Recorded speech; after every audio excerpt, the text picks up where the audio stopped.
මතු පිටතලයේ ආර්ථික සාධකවල අපි ඉතාමත් ශක්තිමත් ස්ථාවර භාවයක් පෙන්වු කරනවා. එහෙත් අර්බුදයේ ගැඹුරු තුවාල තාමත් සුව වී නැහැ. අපේ අර්බුදය තාමත් අභ්‍යන්තරව අවසන් වී නැති බව අපි තේරුම් ගත යුතුයි.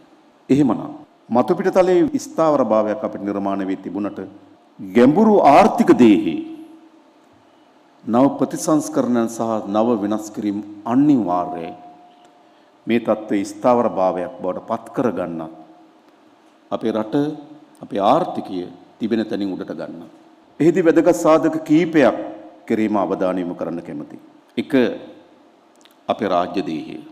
අප විශ්වාස කරනවා මේ අර්බුදයෙන් ගොඩ ඒම සඳහා අපේ රට ස්ථාවර නිර්මාණය කිරීම සඳහා ශක්තිමත් රාජ්‍ය සේවයක් අවශ්‍යයි. එහෙත් එම රාජ්‍ය සේවය වෙනුවෙන් අපි දරන පිරිවැය විශාලයි. අපි නොදැරිය යුතු පිරිවැයක් මේ සේවාව ලබා දීම වෙනුවෙන් අපි අද ධර්මයෙන් තිබෙනවා. නිසා අපේ අභියෝගයක් තිබෙනවා.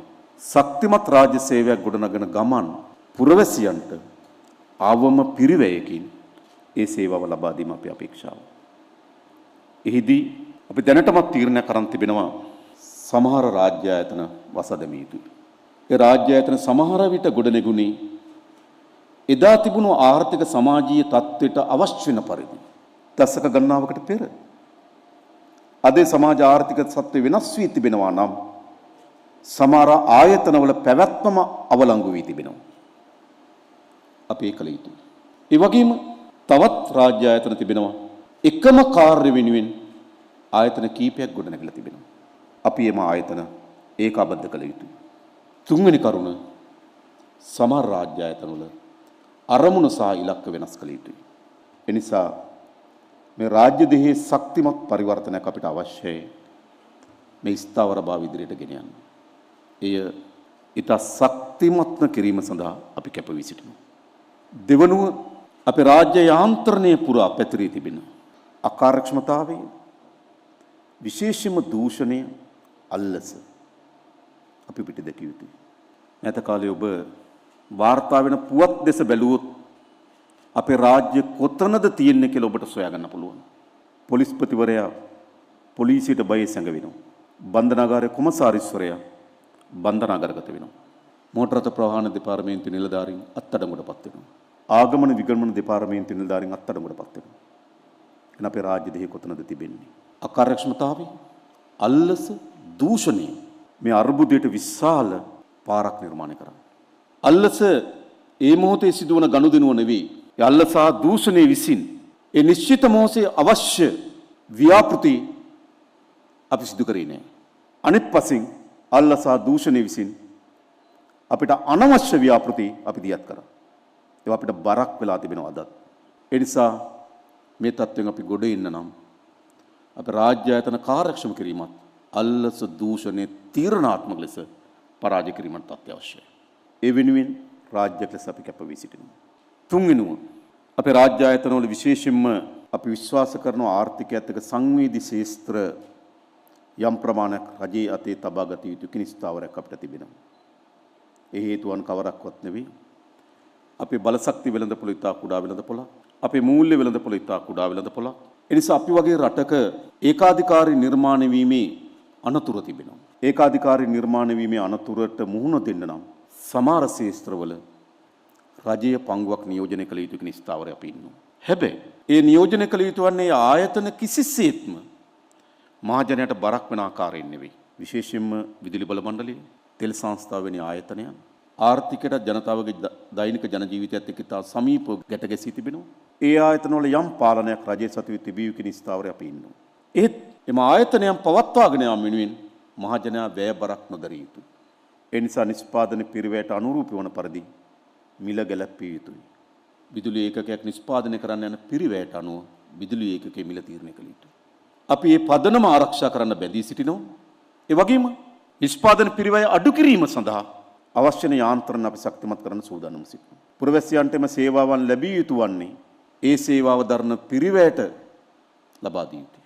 එහෙත් අපි දන්නවා සමහර අඩු ආදායම්ලාභී සමාජ කණ්ඩායම් ඉන්නවා. අපිට ආර්ථික ප්‍රතිසංස්කරණ ඇතිකොට එහි ප්‍රතිඵල ජනතාවට ගලා එන තෙක් එම ජනතාවට ඉවසාගෙන ඉන්නේ කියලා කියන්න අපිට අයිතියක් නැහැ. ආර්ථික ප්‍රතිසංස්කරණ ඇතිකොට ආර්ථික ප්‍රතිලාභයම ජනතාවට ගලාගෙන එන තෙක් අපි එම ජනතාව බලාගත යුතුයි. ඒක යුක්තිගරුක රාජ්‍යක වගකීම. ඕනෑම වෙලාවක සමාජයේ ආර්ථික ක්‍රියාදාමයත් එක්ක සම්බන්ධ නොවන ජනපජාවක් ඉන්නවා. ඒ වැඩිහිටි ප්‍රජාවම වෙන්න පුළුවන්. ආබාධිත ප්‍රජාවම වෙන්න පුළුවන්. තමන් හැදී වැඩෙන පරිසරය අනුව තමන්ට ආර්ථිකයට සම්බන්ධ වීමට නොහැකියාව වෙන්න පුළුවන්. මේ ආදි සාධක විසින් ආර්ථිකයට සක්‍රියව සම්බන්ධ නොවන සම්බන්ධ කරගත නොහැකි ජනපජාවක් නිතරම සිටිනවා. රාජ්‍යක වගකීම තමයි එම ජනපජාව ආරක්ෂා කර ගැනීම සඳහා බලා ගැනීම. රාජ්‍යයකට කිසිසේත්ම එම ජනතාව අත්තර ආර්ථික සංවර්ධනයක් කරේ කතා කිරීමෙන් පළක් නැහැ. එය මනුෂ්‍යත්වය පිළිබඳ ප්‍රශ්නයක්, යුක්තිය සහ සාධාරණත්වය පිළිබඳ ප්‍රශ්නයක්. එනිසා අපි ඊටමත් ඉලක්ක සහගත ප්‍රජාවට සහනාධාර ලබා දිය යුතු කියන ප්‍රතිපත්තිය ඉන්නවා. ඒ කිසිසේත්ම දේශපාලනීකරණය වූ සහනාධාර වැඩපිළිවෙලක් නොවේ. ඒ නිශ්චිත වශයෙන් සමාජ යුක්තිය පිළිබඳව සමාජ ආරක්ෂණයක් ලබා දීමේ වගකීම පිළිබඳ ප්‍රශ්නයක් ලෙස අපි මනින්න සූදානම්. ඔබට අත්දැකීම් තිබෙන අපේ සහනාධාර වැඩසටහන් හැම විටම දේශපාලනීකරණය වූ වැඩසටහන්. ඔබට ඉතාමත් වගකීමෙන් කියනවා. අපි දේශපාලනීකරණ වූ සමාජ ආරක්ෂණ වැඩසටහන ක්‍රියාත්මක කරන්නේ නැහැ. අපි බලාගත යුතු සමාජ ආරක්ෂා කළ සමාජ ප්‍රජාව ආරක්ෂා කර ගැනීමට ඒ යුක්ති සහගත කරන රජයේ ඉටු කරනවා. අනෙක් පස්සෙන් ගත්තොත් අපිට ශේෂ්ත්‍ර ගණනාවක ස්ථාවර භාවයන් අපි ඉලක්ක සම්පූර්ණ කරගෙන තිබෙනවා. හැබැයි අපි තවත් වේගයෙන් ඉලක්ක සම්පූර්ණ කරගත්තු ශේෂ්ත්‍ර කීපයක් තිබෙනවා. පළමු කොටම ඍජු විදෙස් ආයෝජන අපි කැඳවා ගත යුතුයි. පසුගිය දශක ගණනාවක් අපි අවශ්‍යලා බැලුවොත් ඒ නිශ්චිත මොහොතේ ලෝකයේ ආර්ථික ස්වභාවයත් එක්ක ආර්ථික චලනයන් එක්ක ආර්ථික දිශානතියත් එක්ක කල්පනා කරලා බැලුවොත් අපි අවශ්‍ය වෙන ප්‍රමාණවත් ඍජු විදෙස් ආයෝජන කැඳවා ගැනීමට අසමත් වූ රාජ්‍යයක්. එනිසා අපි ප්‍රමාණවත් ඍජු විදෙස් ආයෝජන කැඳවා ගත යුතුයි. හැබැයි අපිට කැඳවා ගැනීමට එම කැඳවා ගැනීමේ අභියෝගය තියෙන්නේ අපි තම ශක්තිමත් ආර්ථිකයක් පිළිබඳ තියෙන තැනක සිට නොවේ. අපි බිඳ වැටුණු ආර්ථිකයේ සිට යලි යථාවත් කර ගැනීම සඳහා පොරබදන තැනක සිට විශේෂයක් තිබෙනවා. අපේ මූල්‍ය වෙළඳපොළ පිළිබඳ විශ්වාසය බිඳ වැටුණා. අපේ එදිනෙදා අත්‍යවශ්‍ය භාණ්ඩ මිලදී ගැනීමට නොහැකි තත්ත්වයක් නිර්මාණය වුණා. අපේ ඩොලර් සංචිත ඉතාමත් අවම මට්ටමකටපත් වුණා. අපි එතෙන් සිට ගොඩයිමින් තිබෙනවා. එතෙන් සිට අපි යථාවත් කරගනිමින් තිබෙනවා.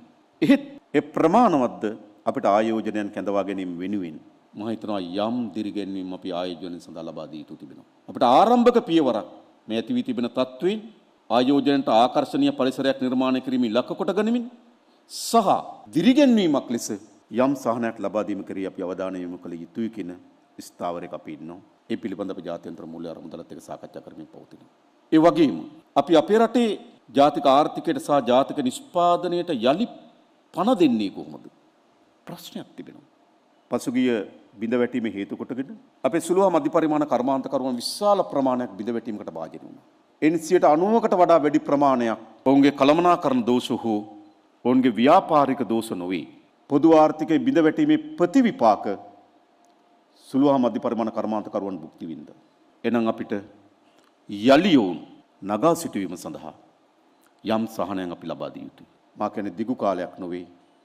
මේ තියෙන තත්ත්වෙන් තවත් අපිට ඉදිරි පියවරක් ගන්න නම් මේ ශේෂ්ත්‍ර කරී අපි අවධානය යොමු කළ යුතු තිබෙනවායි කියලා අපි විශ්වාස කරනවා. තුන්වෙනුව අපේ රටේ ආර්ථිකයේ වර්ධනය වගේම ආර්ථිකයේ ප්‍රසාරණය වැදගත්. ග්‍රාමීය ජනතාව ආර්ථිකයෙන් විතන් කරන ලද ආර්ථිකයෙන් පිටමං කරන ලද මිනිස් දූවිලි බවට පත් වී තිබෙනවා. අපිට අගනගරේ ආර්ථික වර්ධනයන් පිළිබඳ දත්ත පිළිබඳ අපිට ගොඩක් කතා කරන්න පුළුවන්.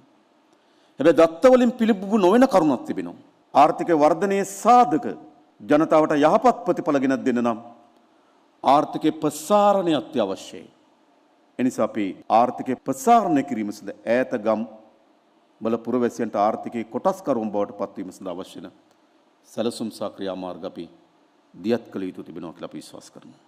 එනිසා අද ආර්ථිකය ඇති වී තිබෙන සමනය ස්ථාවර බවට අත්පත් කරගන්නත් මේ තත්ත්වය තවත් ශක්තිමත් වෙනකට වර්ධනය කරගන්නත් විශාල කාර්යයක් අපේ වෙත පැවරී තිබෙනවා කියන විශ්වාසයක් අපිට තිබෙනවා.